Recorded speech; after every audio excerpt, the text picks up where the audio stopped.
So good day everyone. So in this moment, the topic that we are going to discuss is all about the moral philosophical criticism. So let's start. So when we say moral philosophical criticism, it is a method that examines literature through the lens of ethical and philosophical principles, okay? It seeks to understand how authors use their works to explore moral dilemmas, the ethical questions, and philosophical concepts. So this criticism helps you see and understand deeply the meaning in the stories.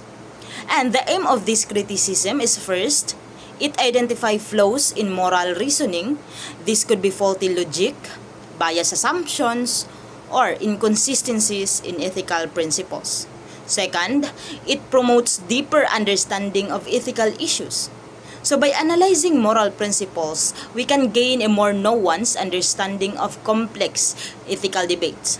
And last, it encouraging ethical reflection and improvement means this type of criticism prompts us to question our own moral beliefs and actions and to strive for greater ethical clarity and consistency. And overall, the moral philosophical criticism is a critical thinking tool used to analyze and evaluate the moral arguments and systems. It helps us identify weaknesses, promote deeper understanding, and ultimately strive for a more just and ethical society. So, in this moral philosophical criticism, there are some key figures who have significantly contributed to this. Okay? The first one is Emmanuel Kant. So he was famous for his categorical imperative, which emphasizes universal moral principles based on reason and duty. He criticized moral systems that relied on subjective feelings or consequences, arguing for a more objective and rational approach. Second, John Stuart Mill. He was known for his utilitarianism, which focuses on maximizing happiness and minimizing suffering. He criticized the moral systems that prioritize individual rights over the greater good, advocating for a more consequentialist approach. And last is Aristotle. So he was virtue ethics, which focuses on developing good character traits and living a virtuous life. He criticized moral systems that focus solely on rules or principles, arguing for the importance of practical wisdom and moral intuition. Okay? So now let's move on to the key consideration of the approach. So, when analyzing and criticizing the stories in moral philosophical criticism, we should look and consider first the moral themes or the main idea of the story. So, how to identify the themes in the story? So, for you to identify the moral themes in the story, you can ask questions like, what are the characters struggling with? What are the problems they are facing? You can also examine their actions, values, and the underlying message in the story. Second is character morality. So analyzing the morality of characters and their actions. It's about understanding their ethical compass, what they believe is right and wrong, and how those beliefs influence their actions. Okay? We all have a moral code. So when we say moral code, it is a set of rules and values that guide our behavior. Also, characters in the stories have moral codes. So like they might be a good person or bad or somewhere in between. So the character morality is about figuring out what that code is. So in other words, to analyze the character morality, you can ask questions like, what are their motivations? Okay? Why do they make the choices they do? Do they follow their own moral code consistently? So, by asking these questions, we can deeply understand the character's morality. Okay? We can better understand their role in the story, their relationship with other characters, and the overall message that the author is trying to convey. Third is we have the philosophical concept. So, exploring the philosophical ideas embedded in the work, such as the notions of good and evil, freedom and determinism, or justice and injustice. So, in other ways, the philosophical concept helps us understand the motivations and choices of characters. So, to understand the philosophical concept, you can use a questions like, what are the different ways the story presents this concept? Are there multiple perspectives on good and evil? Do they struggle with the idea of free will, or they embrace their fate? Are they offering a new way of thinking about freedom and determinism? And how does the work depict justice and injustice? Okay? So through using these questions, it helps us understand deeply the meaning of the story. And we can gain insights into the human condition and the enduring struggles of humanity. Fourth one is we have the author's intent. So investigating the author's moral or philosophical stance and how it's conveyed through the text. So when we are going to critique the story or the work of the author, we should not just read it. We should also analyze what are the true intent or intention of the authors trying to convey in the story. Is he or she wants to give us instructions or give us advices or lessons? So mostly like fables, their intentions was to teach us morality or gives us instructions what is right and wrong. That help for our or it is helpful for our improvement as a person. And the author's aim is to guide readers towards specific moral values or principles. Okay? They might use their stories to illustrate the importance of certain virtues or danger vices. And last one is we have the social and cultural context. Considering the moral and philosophical climate of the time period in which the work was written. Okay? So in analyzing the story, you should look or search the background of it. Like, what was the exact time period that the story written? So during that time period, what events happened? Were there wars or revolution happened? So by looking the time period and place, we can deeply understand the reason behind why the authors wrote that story or the purpose of why he or she was writing that story. So now we are done with the key consideration. So now, let's move on to the examples of moral philosophical questions that a critic might ask. So the first question is, how does the novel explore the concept of free will? So you should look at the character's choices in the text. Does the character have a freedom to choose their own choices in life? Or is there a strong forces that control their decisions? Second, does the text promote a particular ethical system or worldview? So in this question, you are going to figure out if the text is promoting a specific ethical system, like for example, the utilitarianism or deontology, or if it's suggesting a particular worldview like believing in a higher power or focusing on human reason. So by analyzing it, the reader understands the author's underlying message about morality. So the third question was, what moral lessons can be learned from protagonist's actions? So in short, the moral lesson that we learn from them. What are the lessons about morality that the story is trying to teach us?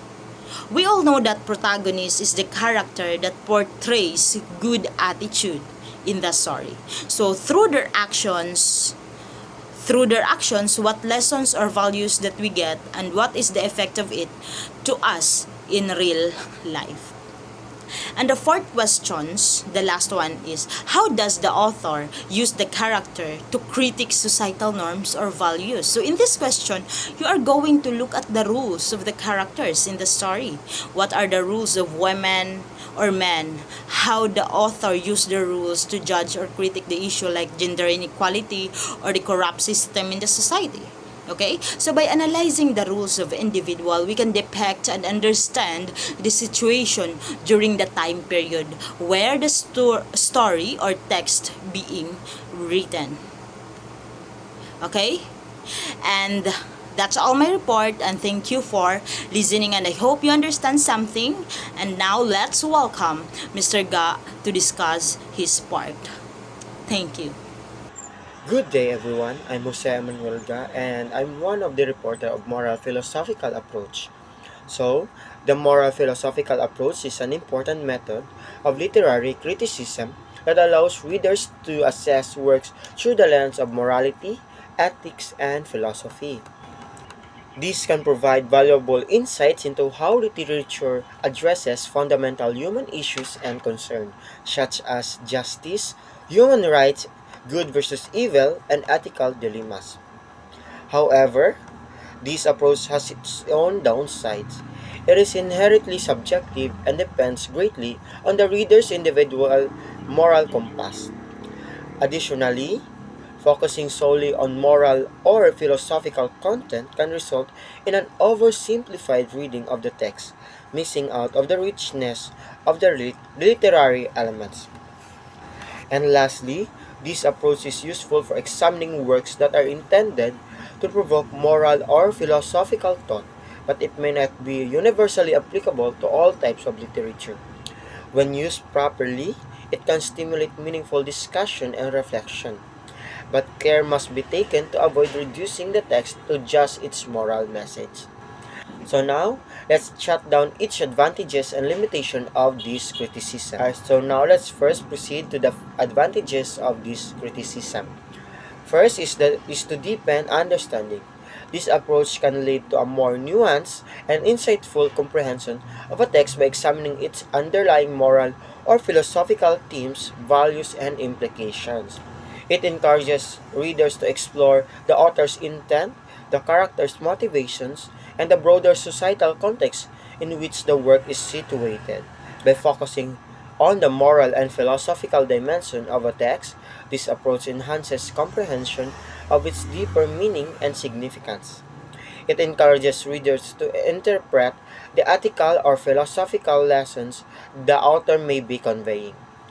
Let's proceed to the second one, to promote critical thinking. It goes beyond mere analysis to foster a higher level of cognitive engagement. By, prob- by, by probing the moral and philosophical dimensions of a text, readers are encouraged to question assumptions, evaluate arguments, and consider alternative perspectives. This critical thinking can lead to more informed and nuanced judgment about the text's merits and shortcomings. It encourages readers to engage with moral or philosophical issues in the literature. Readers are prompted to evaluate how effectively these issues are communicated and whether they align with their own values or societal moral standards. Next is to connect literature to real life.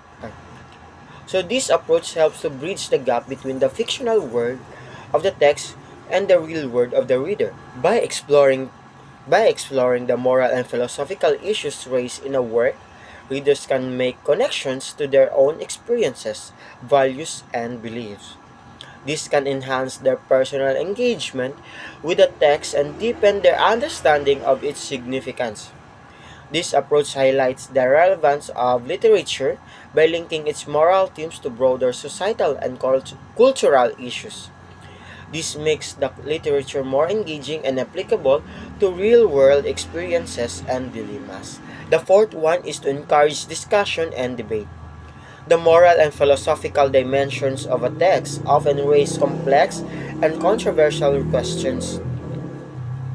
By engaging with these questions, readers can participate in thoughtful and stimulating discussion that can expand their knowledge and understanding. This discussion can also help to foster a sense of community and shared intellectual exploration. The moral philosophical approach invites readers to discuss and debate moral questions raised by the text. This leads to thoughtful and engaging conversations about values and ethics. And the last one is preserves timeless themes. Many literature works explore universal human experiences and timeless questions about morality, ethics, and meaning of life. By focusing on these themes, the moral philosophical approach can help to ensure that these works remain relevant and meaningful to readers across generations. Many works of literature explore timeless moral and philosophical questions. This approach helps ensure that these enduring themes are recognized and valued even across generations. So now we're done with the advantages of this approach. So now let's proceed to the limitation of it. So first is the subjectivity of it. Moral and philosophical judgment are often influenced by personal beliefs, cultural values, and individual experiences. This can make it difficult to reach a universal consensus on the meaning or significance of a text. However, while subjectivity is a limitation, it can also be a strength, as it allows for diverse and nuanced interpretation of the text. So, next one is the oversimplification. The moral philosophical approach can sometimes reduce the complexity of a literary work to a single moral or philosophical message. This can overlook other important aspects of the text, such as its literary devices, historical context, or aesthetic qualities. This approach may oversimplify a text by focusing only on its moral or philosophical content, ignoring the complexity of the work as a whole. Literature is often rich in other dimensions, example for narrative, structure, artistic style, that this approach might neglect. Number three is the neglect of other critical approaches. The moral philosophical approach can neglect other valuable critical perspectives. This may include formalist, feminist, Marxist, or psychoanalytic approaches. A, comprehens- uh, a comprehensive understanding of a text requires a combination of different critical lenses. By focusing mainly on moral and philosophical issues, this approach may disregard other important literary elements like historical context, literary devices, or the work's aesthetic qualities. It could result in a one-dimensional interpretation. The fourth one is the limited applicability. The moral philosophical approach may not be equally applicable to all types of literature. Some texts may be more explicitly concerned with moral and philosophical issues, while others may focus primarily on aesthetic or formal elements. The last one is the potential for moralizing. If not applied carefully, the moral philosophical approach can devolve into moralizing, which can be off-putting to readers and distract from the enjoyment of the text. It is important to avoid imposing personal moral judgment on the text and to respect the author's intentions. If not carefully applied, this approach can come across as preachy or moralizing. This could detract from the reader's enjoyment of the story, as the literature may feel like it is being used solely as a tool for delivering a moral lesson. So now we're done discussing the advantages and limitation of this approach. So now let's proceed for some example that this approach can be applied. So we have here the John Milton's work, particularly on his blindness and Paradise Lost. These are strong examples of the moral philosophical approach in literary criticism due to their profound exploration of moral, religious, and philosophical themes. Here's why. First is the On His Blindness. The moral and religious reflection of it is that this poem reflects Milton's personal struggle with his blindness and how he reconciles it with his faith in God. The central moral question revolves around how one can serve God despite personal limitation, which can inspire readers to reflect on their own adversities and their sense of duty or purpose. The philosophical exploration of it is that Milton questioned the value of human effort and submission to divine will. His final acceptance that serving God comes in different forms, even through patience, encourages readers to think about their own relationship with faith and faith, which fits well with the moral philosophical lens. So now let's proceed to the next one. We have here the next example, the Paradise Lost. So this epic poem focuses on the fall of man, exploring issues of free will, temptation, obedience to God, and the nature of evil. These themes present rich moral and philosophical debates about human nature, the justice of God's punishment, and the complexity of moral choices. The character of Satan in particular raises deep philosophical questions about rebellion, freedom, and leadership.